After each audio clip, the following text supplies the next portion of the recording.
네, 안철수 국민의당 대표가 어제 이상돈 전당대회 의장에게도 당원권 정지 징계 처분을 내렸습니다. 이에 따라 바른정당 통합 의결 전당대회 진행 방식에 시선이 쏠리게 되는데요. 안 대표는 이 의장을 포함해서 현역 의원 16명 등 총 179명에게 징계를 내렸습니다. 이 징계의 목적은 말이죠. 처음 이 징계를 하겠다고 나왔을 때부터 뜬금없는 거였거든요. 왜냐하면은 이분들은 다 다른 당 만들어서 나간다는 거잖아요. 이분들을 당원권 정지를 시키는 게 무슨 의미가 있습니까? 그렇죠? 이 징계의 유일한 목적은 이상돈 의원의 사회권을 뺏는 거였어요. 전당대회에서. 예. 네, 어쨌거나 명시적인 주 이유는 창당 발기인데 참여라고 하는데요. 이상돈 의원은 여기에 이름을 올리지 않았다라고 합니다. 유일한 목적은 이상돈 의장이죠. 의장. 예. 전당대회 의장의 사회권을 뺏는 게 목적이었지 나머지 분들은 다 의미 없는 겁니다. 178명의 명단은. 그래서 저희가 모셨습니다. 예. 이상돈 의원을 저희가 처음으로 스튜디오에 직접 모셨습니다. 자, 바로 이어가겠습니다. 안철수 대표가 179명 징계했는데 전당대회 의장 이상돈 의원도 포함돼서 저희가 직접 모셨습니다. 안녕하십니까? 네, 안녕하세요. 네. 처음 뵙습니다. 네. 네, 전화만 하다가 네. 반갑습니다. 네. 징계를 당하셨어요? 뭐 징계 당해도 뭐 당한 기분도 안 나고요. 뭐 관심도 없습니다. 제가 방금 179명 징계는 결국 그 타겟이 전당대 의장인 의원님이라고 제가 해석을 했는데 어떻게 보십니까? 뭐 그런 면도 있지만요. 처음부터 당교를 바꿔서 그야말로 새벽 6시부터 뭐 20세 전국 20세곳에서 투표를 하고 밤 9시에 뭐 인터넷 뭐 화면 중계를 해가면서 전당대회 한다는 아주 그냥 초현실적인 전당대회를 한 것은 다 어떻게 보면 그 전당대회 의장이 저이기 때문에 시작한 측면이 많다고 봅니다. 그렇죠. 네. 전당대회 의장으로서 이제 사회권을 가지고 계신 분인데, 이 통합에 대해서 부정적이라서 혹시 전당대회를 본인들이 원하는, 통합파가 원하는 뜻대로 안 될까봐 어떻게든 사회권을 뺏고 싶은데 그러면 명분이 있어야 하는데, 예, 이 명분으로 이걸 사용한 게 아닌가 뭐 이렇게 해석되는데 그 외에도 사회권을 제약하기 위해서 조치를 많이 했죠. 그렇죠. 사실은요. 제가 보기에는 이번에 바뀐 당규에 따라서 전당대회를 진행을 할 수가 없는 것은 저는 솔직히 이건 내가 할 수 있는 게 아니다 이렇게 생각을 했습니다. 그리고 또 하나는 이제 이번에 신당을 추진하는 쪽에서 특히 실무진 쪽에서도 이제 어떤 몇몇 후보는 이거 흥분해 가지고서 우리가 전당대회에서 저지해야 된다는 저지파가 있었어요. 저지파. 또 한쪽에서는 아우 저거 이제 우린 저기랑 이제 안 된다. 창당파가 있었는데 저는 오히려 이 저지라는 것이 우리가 제가 의장이냐 안 되는 걸 상대방이 뻔히 알기 때문에 온갖 술수를 할 것이다. 그렇게 되면은 그야말로 초현실적인 전당대회가 될 것이다. 그래서 저는 창당을 빨리 준비해야 된다. 저지한다 믿고 있으면은 이제 시간에 쫓긴다. 이렇게 그런 박 전 대표는 처음에는 저지할 수 있다고 생각하셨던 것 같아요. 그죠? 그런데 박지원 대표는 뭐 이 정치를 꿰뚫어 본 분 아닙니까? 근데 다만 처음부터는 저지를 한다고 이렇게 해놔야만 저쪽에서 이제 온갖 무리수를 온갖 뭐 이상한 일을 벌이지 않겠습니까? 새벽 6시에 시작하죠. 네, 그러니까 처음 들어봤는데 새벽 6시. 이제 할 필요가 없어진 거죠, 이제 완전히. 새벽 6시. 네. 새벽 6시에 이 전당대회 누가 참석할지 모르겠는데 새벽 6시에 시작하고. 네, 근데 그 부분에 대해서는 그렇게 우리가 웃기만 할 수 있는 것은 아닙니다. 이게 아무리 정당의 자율성 존중한다 그러지만은 당원 당규로 어떤 정하는데 한계 있지 않습니까? 정당법이라는 게 있습니다. 그 법의 일반 원칙이 있고 그래서 이제 이번에 가처분 신청된 것도 그런 부분이죠. 그래서 과연 법원이 뭐 이런 것까지 정당의 자율권을 인정해 줄 것인가. 뭐 이건 도저히 눈 뜨고 볼 수 없다 그래서 어떤 판결을 할지. 다만 이제 어차피 이제 이 탈당 어차피 이제 창당해서 나가는 거니까 그 돼 있지만은 법원으로서는 이번에 한번 정당의 자율성에 대해서 유권적인 판단을 할 필요가 있다고 봅니다. 그 당원들 자격, 그러니까 소위 모집단을 줄이기 위해서 당원들 자격을, 뭐랄까요, 의도적으로 이렇게 모집단을 줄여서 뭐 전화 통화도 많이 하고 했다고 얼핏 들었는데 무슨 일이 있었나요? 당원들 거진 그 대표 당원으로 등재했던 한 10,000명 이상 되는 것 같다가 다 전화를 해서 뭐 전화가 안 되면 연락 분통 같은 거에서 뭐 배제한다든가 또 심지어 좀 성향이 안 맞는 것 같으면은 뭐 왜 당별이 안 됐느냐 뭐 등등해서 뭐 그런 거를 굉장히 애 많이 썼죠. 그야말로 고생했습니다. 그래서 한 10,000명이 한 5,000명 이하로 줄었다면서요? 네, 그렇다고 그래요. 네. 그렇다고 해도 이제 과연 3,000명 정도가 이렇게 나올 것인가 하는 것도 그렇고, 솔직히 어저께 당무회의도 철저하게 비공개로 해서 솔직히 뭐 몇 명이 많이도 몰라요. 사회권, 이제 의장직을 수행하지 못하게 되시는데, 근데 의장직을 수행하셨다 하더라도 그 보통 사회권이라는 게 이제 처음에 시작을 선언하고 종결을 선언해야 되는데 시작과 종결을 선언하지 않아도 되는 걸로 바꿔놨다면서요? 근데요, 뭐 저도 그 상세한 건 딱 보지도 않았어요. 뭐 어차피 그건 되지 않을 거니까. 그 완전히 그 사회 보면 그 바보 되는 거 아닙니까? 솔직한 얘기로. 23명에 뭐 화면 보고서 이게 뭐 나 그런 게 해본 적도 없고. 전국 23곳에 이제 네, 중계하는 뭐 화면 보고 물어보고 내가 그 짓을 어떻게 합니까? 그러니까 그리고 나는 이게 전당대회까지 창당이 이렇게 진행될 거라고 생각을 했지만 내 성격 같아서는 처음부터 이제 이건 난 이런 거 못한다고 단결 바꿨을 때 이제 그렇게 발표하는 것도 방법이었지만은 막 이런 전략적 고려 때문에 제가 계속 침묵을 했던 거죠. 지금 의장단 중에는 의장이신 의원님도 당원권이 정리됐고 부의장인 윤영애 의원도 징계받았고 이제 남은 게 부의장이 이영호 의원인데 네. 이분은 소위 중재파죠. 네, 그러나 뭐 지금 중재파라고 이제 분류되는 의원들도 똑같이 행동하기는 좀 어려울 것 같습니다. 그 중에서 제가 보기에는 뭐 다수는 우리 민주평화당으로 아마 합류할 것을 보고 있습니다. 네. 민주평화당이 처음에 창당할 때 뭐 14명이다, 15명이다. 그 지역구 의원은요. 네. 이런 얘기가 있는데 그중에 이제 비례대표 의원 3분이 이쪽 합류를 선언했는데 출당을 안 해주는 문제 가지고 계속 얘기. 네, 그렇죠. 그 문제는 어차피 좀 창당하고 나서 꽤 오래 갈 겁니다. 그 문제가. 갈 것이고 제가 보기에는 현재 어저께 이름 올린 지역구원이 14명이고 예. 그중에 아마 불원간 지역구원 제가 보기에 한 최소한도 3명 정도는 추가할 것 같습니다. 14명에 3, 4명 정도. 3, 4명, 17, 18명. 네, 17, 18명 정도로 아마 2월 6일 날 네. 창당을 하지 않을까 보고요. 네, 그리고 이제 선거에 임박하게 되면은 또 그리고 또 하나는 그 의원, 지역구원을 뺀 전원이 그 지역구를 빼면 별로 많지 않습니다.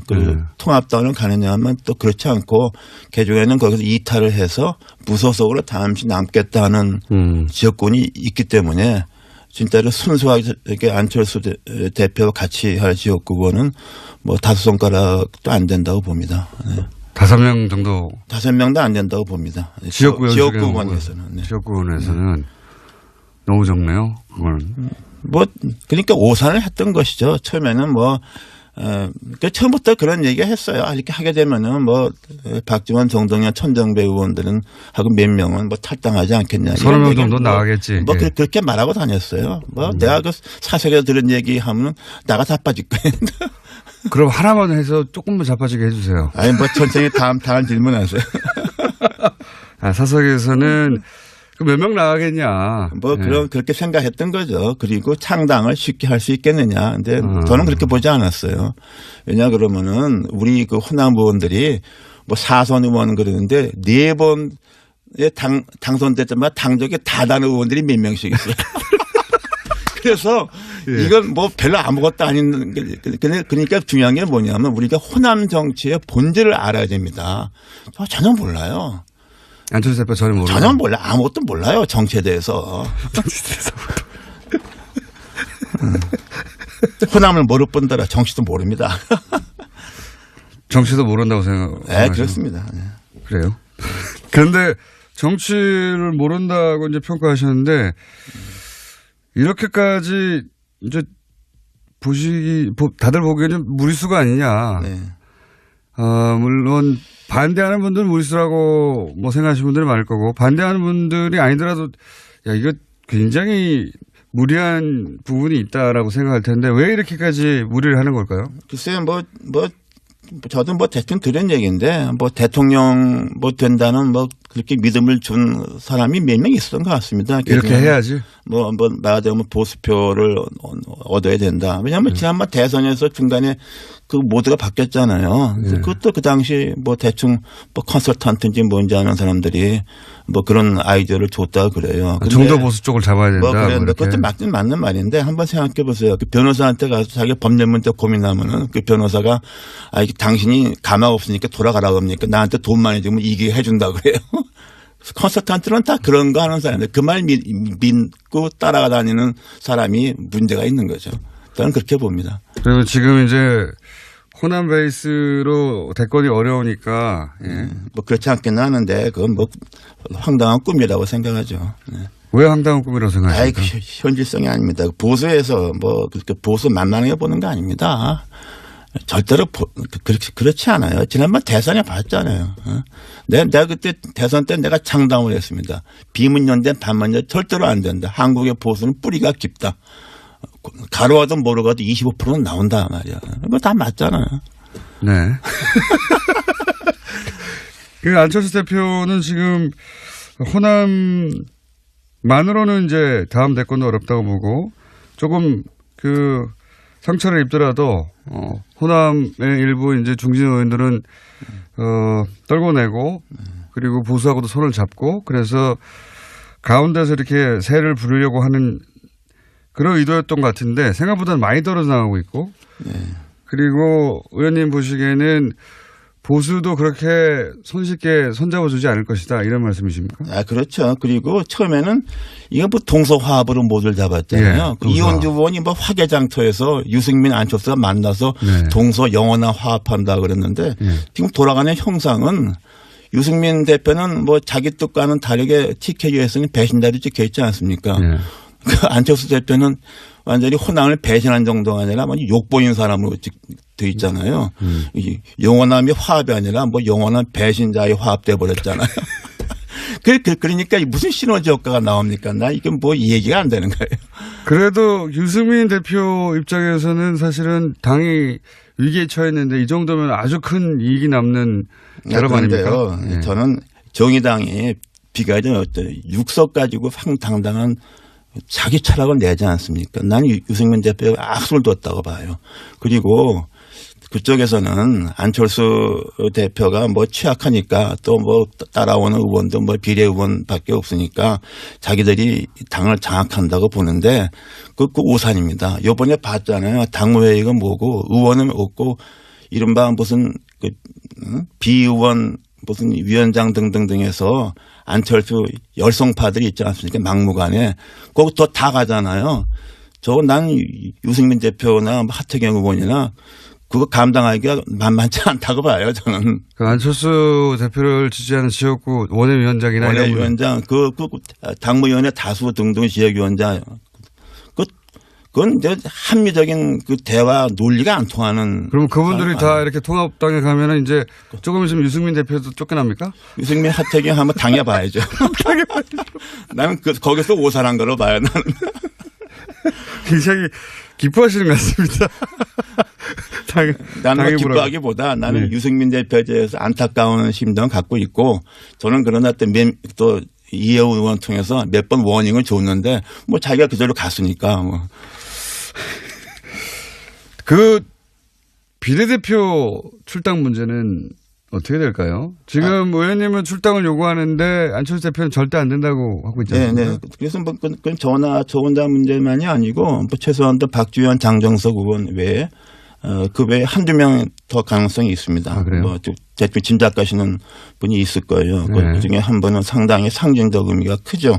아마 그것은 아마 그 신당에서 민주평화당과 공식적 요구를 할 테고 조금 시간이 걸리겠죠. 그러나 뭐 저는 그때 거기 뭐 창당 이런 거 할 때 우리 비례의원분들 고려하지 말아라. 그거 고려하면 안 된다. 그래서 그 개문 발차라고 네. 되지 않습니까? 예. 그리고 뭐 저는 개의치 않아요. 뭐.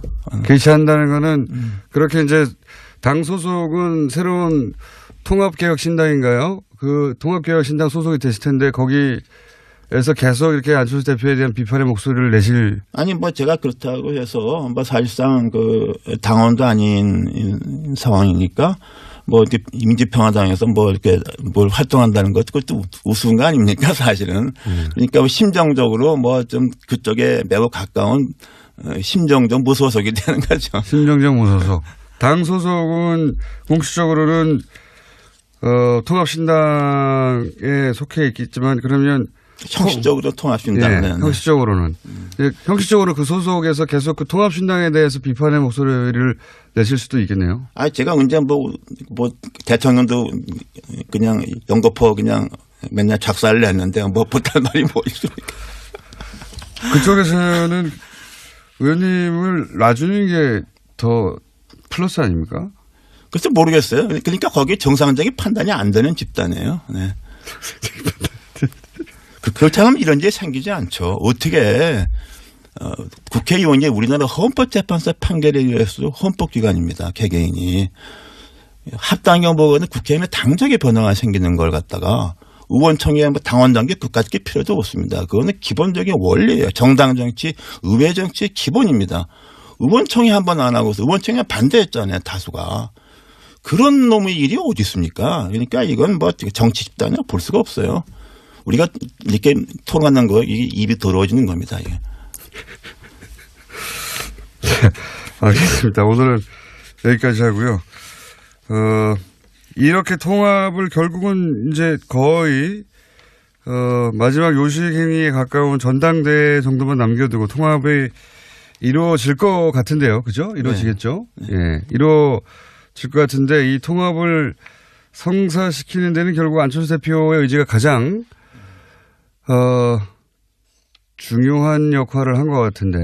그렇죠. 안철수 대표의 의지가 이 모든 걸 만들어낸 거죠. 네, 그렇죠. 네.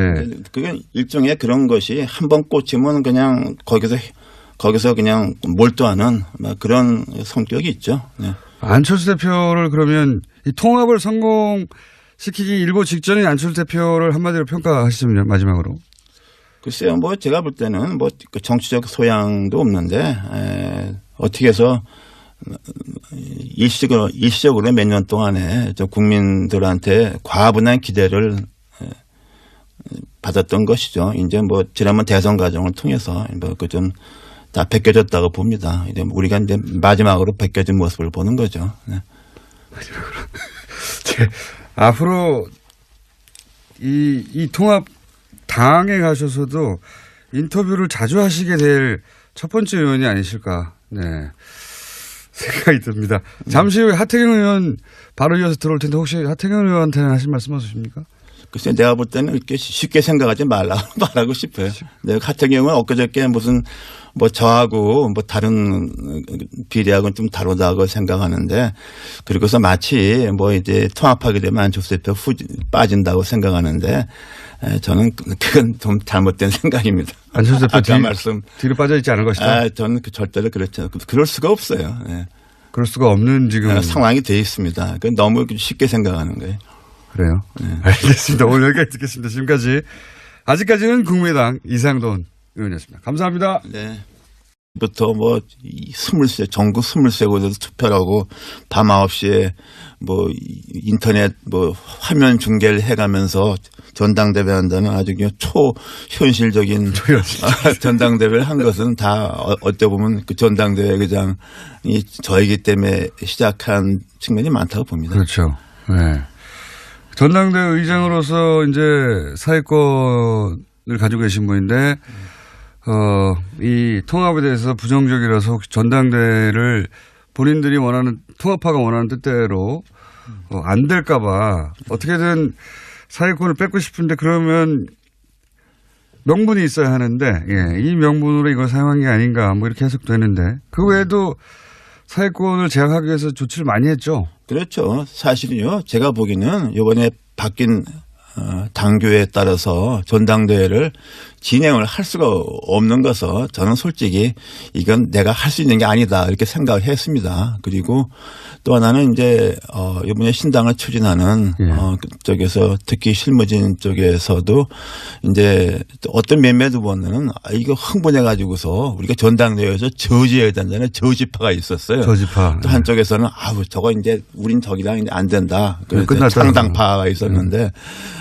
저는 오히려 이 저지라는 것이 우리가 제가 의장이느냐 안 되는 걸 상대방이 뻔히 알기 때문에 온갖 술수를 할 것이다. 그렇게 되면은 그야말로 초현실적인 전당대회가 될 것이다. 그래서 저는 창당을 빨리 준비해야 된다. 저지한다고 믿고 있으면은 이제 시간에 쫓긴다. 이렇게 그런 박 전 대표는 처음에는 저지할 수 있다고 생각하셨던 것 같아요. 그죠? 그런데 박 전 대표는 뭐 이 정치를 꿰뚫어 본 분 아닙니까? 근데 다만 처음부터는 저지를 한다고 이렇게 해놔야만 저쪽에서 이제 온갖 무리수를 온갖 뭐 이상한 일을 벌이지 않겠습니까? 새벽 6시에 시작하죠. 네. 그러니까 처음 들어봤는데 새벽 6시. 이제 할 필요가 없어진 거죠. 이제 완전히. 새벽 6시. 새벽 6시에 이 전당대회 누가 참석할지 모르겠는데 새벽 6시에 시작하고. 네, 근데 그 부분에 대해서는 그렇게 우리가 웃기만 할 수 있는 것은 아닙니다. 이게 아무리 정당의 자율성 존중한다 그러지만은 당원 당규로 정하는데 한계가 있지 않습니까? 정당법이라는 게 있습니다. 그 법의 일반 원칙이 있고 그래서 이제 이번에 가처분 신청된 것도 그런 부분이죠. 그래서 과연 법원이 뭐 이런 것까지 정당의 자율권을 인정해 줄 것인가. 뭐 이건 도저히 눈 뜨고 볼 수 없다 그래서 어떤 판결을 할지. 다만 이제 어차피 이제 탈당 어차피 이제 창당에 나가는 거니까 그 돼 있지만은 법원으로서는 이번에 한번 정당의 자율성에 대해서 유권적인 판단을 할 필요가 있다고 봅니다.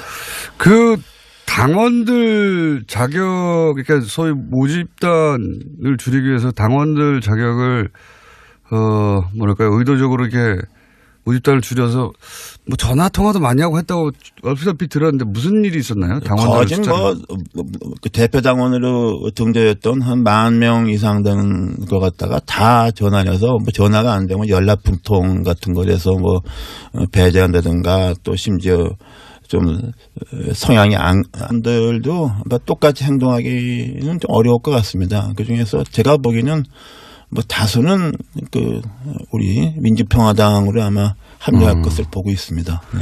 민주평화당이 처음에 창당할 때 뭐 14명이다, 15명이다 그 지역구 의원은요. 네. 이런 얘기가 있는데 그 중에 이제 비례대표의원 3분이 이쪽 합류를 선언했는데 출당을 안 해주는 문제 가지고 계속 얘기. 네, 그렇죠. 그 문제는 어차피 좀 창당하고 나서 꽤 오래 갈 겁니다. 그 문제가.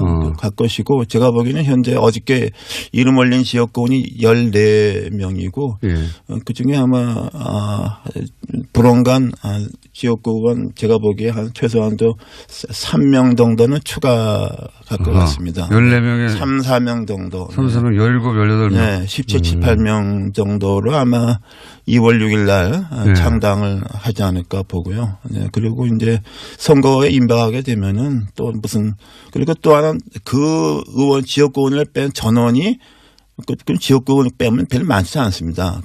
통합당을 가느냐 하면 또 그렇지 않고 개종에는 거기서 이탈을 해서 무소속으로 잠시 남겠다는 지역구이 있기 때문에 진짜로 순수하게 안철수 대표와 같이 할 지역구는 뭐 5손가락도 안 된다고 봅니다. 네. 5명 정도. 5명도 안 된다고 봅니다. 지역구원에서는. 네. 지역구원에서는 너무 적네요. 그건.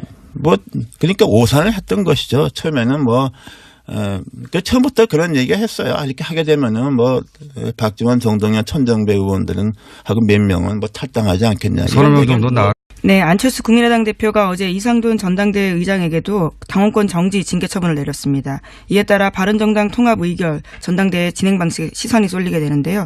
안 대표는 이 의장을 포함해서 현역 의원 16명 등 총 179명에게 징계를 내렸습니다. 이 징계의 목적은 말이죠. 처음 이 징계를 하겠다고 나왔을 때부터 뜬금없는 거였거든요. 왜냐하면은 이분들은 다 다른 당 만들어서 나간다는 거잖아요. 이분들을 당원권 정지를 시키는 게 무슨 의미가 있습니까? 그렇죠? 이 징계의 유일한 목적은 이상돈 의원의 사회권을 뺏는 거였어요. 전당대회에서. 예.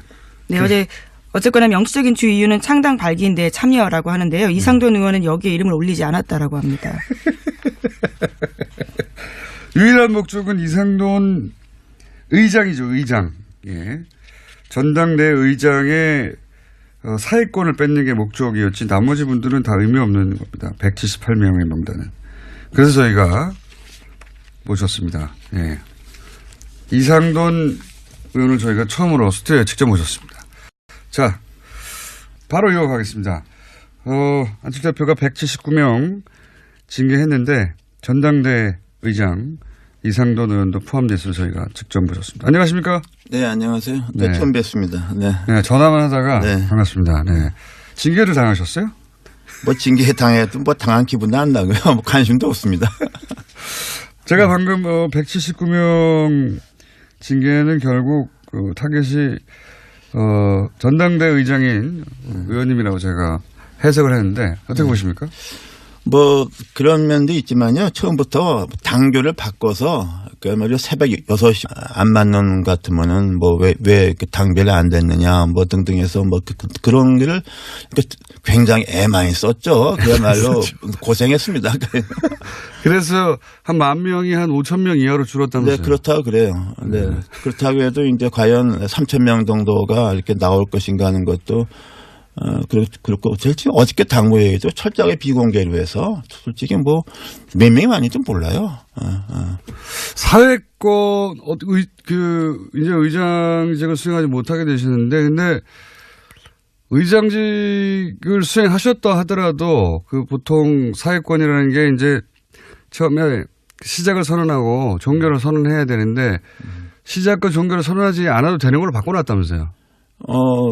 근데요, 뭐 저도 그 상세한 건 다 보지도 않았어요. 뭐 어차피 그거 되지 않을 거니까. 그 완전히 그 사회 보면 그 바보 되는 거 아닙니까? 솔직한 얘기로. 23명에 뭐 화면 보고서 이게 뭐 나 그런 게 해본 적도 없고. 전국 23곳에 이제 네, 중계하는 뭐 화면 보고 물어보고 내가 그 짓을 어떻게 합니까? 그러니까 그리고 나는 이게 전당대회까지 창당이 이렇게 진행될 거라고 생각을 했지만 내 성격 같아서는 처음부터 이제 이건 난 이런 거 못한다고 당결 바꿨을 때 이제 그렇게 발표하는 것도 방법이었지만은 막 이런 전략적 고려 때문에 제가 계속 침묵을 했던 거죠.